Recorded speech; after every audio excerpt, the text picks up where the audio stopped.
Voltando, como a gente dizia, estávamos vendo aí os fatores chaves, né, da, da escola de gestão administrativa, em que há uma percepção de que problemas decorrem da verticalização. As empresas têm donos e funcionários, né? Isso cria um espaço para que o processo não caminhe de forma adequada, né? Isso faz com que os pensadores comecem a entender que precisam estabelecer que a administração não é só criar esse processo de produção, mas é preciso que ao longo desse processo se façam algumas atividades, né, como a questão de direção, de delegar funções, de coordenar, de controlar, avaliar os resultados, né, e aí começa a se pensar a teoria, a função dessa escola de pensamento, o objeto central dessa escola de pensamento agora é a gestão, né, administrativa desse processo. A escola anterior, o foco é na produção, agora é na gestão, né? Então, ainda temos uma escola de pensamento que pensa a empresa como um sistema fechado, então a análise ainda é apenas organizacional, é apenas desse processo, essa estrutura de processo, né? Ainda temos a racionalidade científica, né, que entende que esses princípios da administração eles são verdades absolutas, porque eles são verdades com uma essência, uma metafísica que foi que tem sido descoberta por eles como uma verdade mais adequada para gerir, de como gerir as empresas, né? Então ainda temos a mesma base de conhecimento, a mesma lógica de conhecimento que vem lá de Sócrates, só para provocar vocês a reverem as aulas de filosofia, né? Que durante a Idade Média sustenta o iluminismo e uma nova forma de pensar. A ciência passa a ser pensada a partir de uma ideia de que há uma verdade absoluta que o homem consegue acessar por meio da sua racionalidade. E com isso se torna um sujeito autônomo, não mais dependente da providência divina, que é capaz de produzir um mundo melhor para si. Essa é, em minhas palavras, livremente, é claro, a lógica iluminista e é a lógica que se estabelece nessas ciências nesse primeiro momento, né? Então, assim como a administração científica, que a gente viu, a escola de gestão administrativa, ela passa a ter um foco. Não é mais apenas no sistema produtivo, mas é na estrutura como um todo da empresa. É entendendo que esse processo ele tem várias etapas e aí essas etapas não esse processo de produção precisa ser dividido, mas a empresa, com suas várias etapas, precisa de divisões organizadas para que hajam uma melhor gestão, um acompanhamento, uma delegação de tarefas, uma liderança, um controle, né? Então, a ideia agora é olhar para a empresa. Não é mais só a linha de produção, mas é a empresa e sua estrutura. Então, algumas coisas que ficam, alguns conceitos chaves que são estabelecidos nessa época é a divisão de tarefas, de operações e funções administrativas, né? Que a gente já viu lá. Função de planejamento, função de organização, de direção e de controle. Passam, né, a estabelecer assim os princípios da administração, buscar eficiência, eficácia, a produtividade organizativa, né? E isso traz, obviamente, algumas contribuições que nos valem para a reflexão até os dias de hoje. Primeiro, que a ideia da administração passa a ser vista não como o papel do dono, mas passa a ser visto também como uma profissão, né, que é capaz de ser treinada, desenvolvida, que pessoas podem ser desenvolvidas, né, e marca a forma de compreender a administração como um processo, né, que a gente já falou ao longo todo, e acaba tendo mais uma coisa interessante nesse contexto, é porque a gente falou da verticalização, né, e aí, com esse processo todo, com entender a administração como uma função, a gestão administrativa é uma escola que traz uma evolução também, porque a gente passa a ter uma regulação de uma hierarquia dentro da organização e aí se cria com isso funções, não só com baixo conhecimento, que é a linha de produção, mas a gente começa a ter entre a linha de produção e os donos, a gente começa a ter uma hierarquia de funções que demandam um pouco mais de conhecimento e que tem essas funções operacionais de organização, de liderança, de cuidado com a empresa.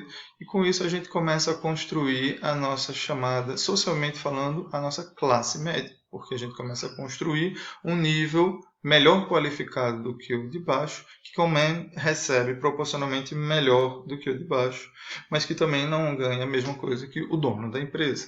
Então a gente começa a ver socialmente a construção da classe média a partir dessa escola de pensamento.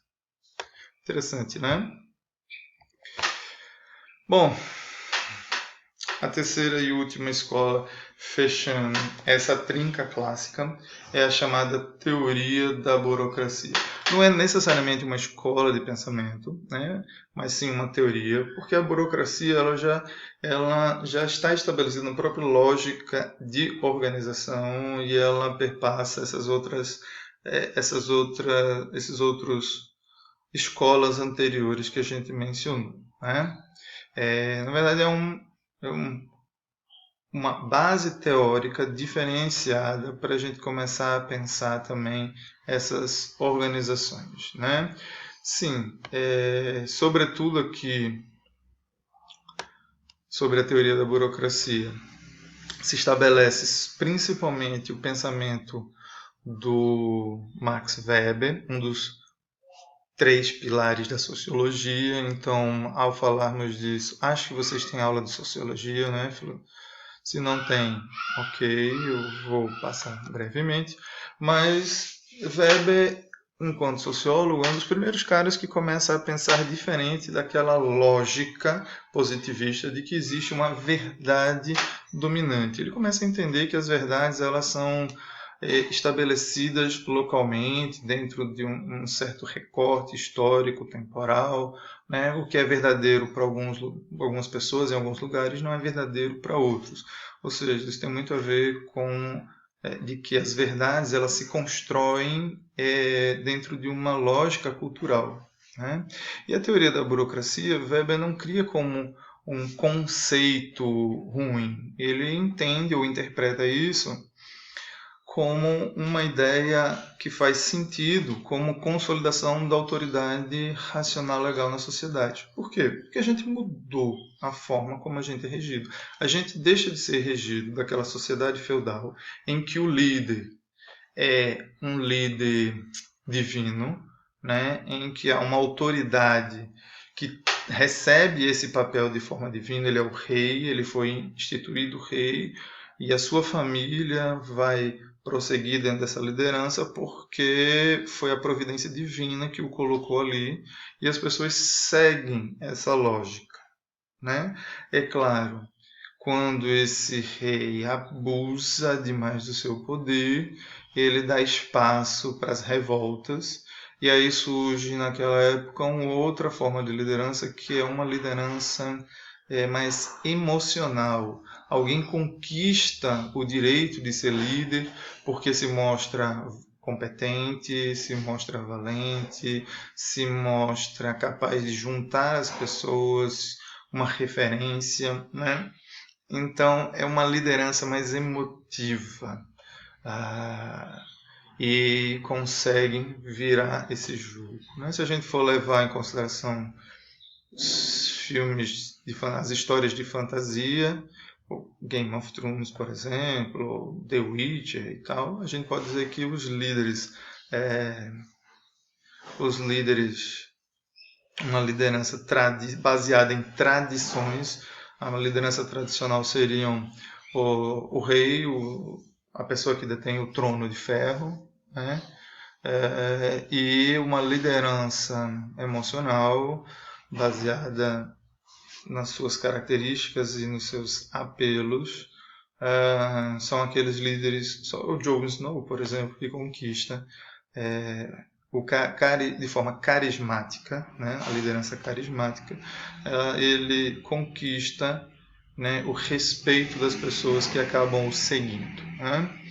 Não, a gente tem agora uma autoridade racional legal. As pessoas passam a entender que a estrutura tem regras e essas regras é que dão ordem para as coisas. Então, há um dono da empresa, há funcionários e no meio desse caminho, há os coordenadores. Então, os coordenadores são autoridade para o pessoal de baixo, porque eles foram colocados ali de uma forma racional, ou seja, pelas regras da instituição, pelo planejamento da instituição, que assim precisa ser feito para que o processo vise a produtividade. Então, é essa ordem, essa lógica de que existem regras, existem valores e que existem funções determinadas para que tudo dê certo, faz com que as pessoas aceitem esse direito de receber ordem, de colocar ordem, né? E são baseadas nas suas capacidades. Olha, esse cara aqui é o chefe porque ele fez o curso e ele tem esse conhecimento de ser chefe. Você é o operário porque você apenas aprendeu a apertar porca, então você é melhor qualificado para ser o apertador de porcas. E essa ordem, né, é o que a gente chama de burocracia.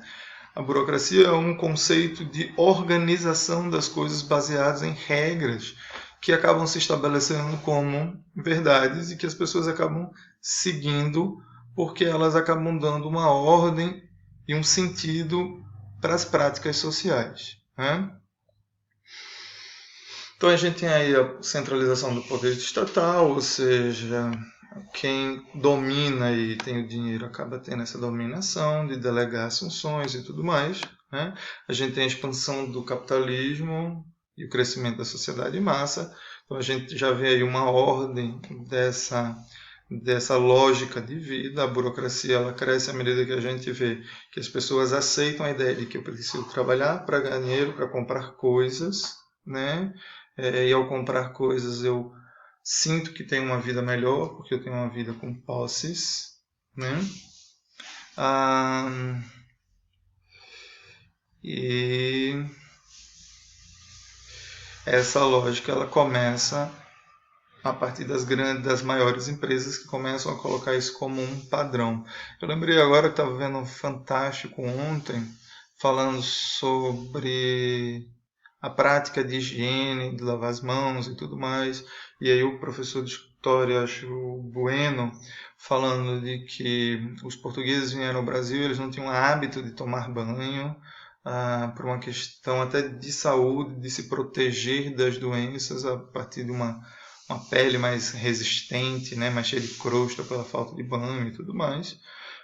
Que mesmo o Brasil colonial adquiriu o hábito, né, e o estilo de vida francês, o que não inclui os banhos, mas o uso de perfumes e tal, não sei o que lá. O banho, o uso de sabonete foi uma ideia do americano para vender mais sabonete, né, e o Brasil aproveitou bem.